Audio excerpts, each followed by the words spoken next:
भारत ने एक और सैलाबी रैला छोड़कर रस्मी इतला दे दी। हरीके और फिरोजपुर में इंतहाई ऊंचे दर्जे का सैलाब आ गया। हेड तरीमू पर दरियाए चनाब फिर भी भर गया। सैलाबी रैला अगले 36 घंटों में मुल्तान के करीब से गुजरेगा। दरिया किनारे आबाद सैकड़ों बस्तियां पहले ही डूब चुकी हैं। शुजाबाद और जलालपुर में सैकड़ों एकड़ पर काश्त की गई फसलें और बागात उजड़ गए।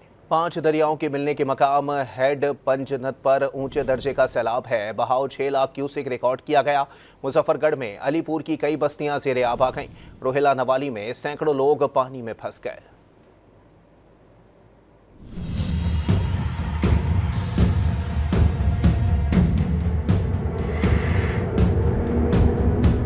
भारत की आबी दहशतगर्दी का सिलसिला जारी है। दरियाए सतलज में एक और सैलाबी रेला छोड़कर रस्मी तौर पर इत्तला दे दी।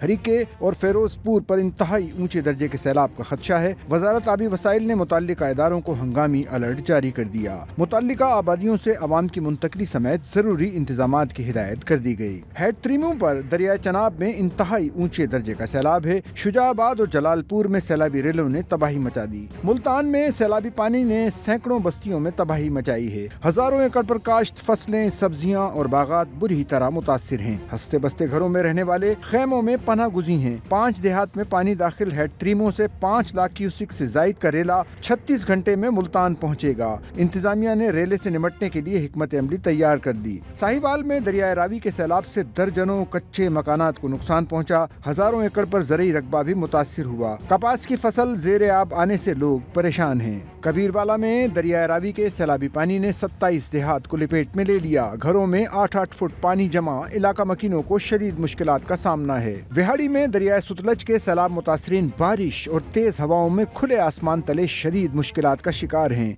इंतजामिया की जानिब से खाना और चारा तो फराहम किया गया है, मगर बारिश से बचाव के लिए ना तो टेंट है ना ही बिस्तर। खराब मौसम की वजह से सैलाब मुतासरीन की मुश्किलात बढ़ गई हैं। DGPDA में इरफान काठिया ने बारिशों का नया स्पेल 9 सितंबर तक जारी रहने की पेशगोई कर दी। उन्होंने बताया कि तीनों दरियाओं में पानी का हजम कम हो रहा है। चनाब से सैलाब के दौरान सबसे ज्यादा तबाही हुई।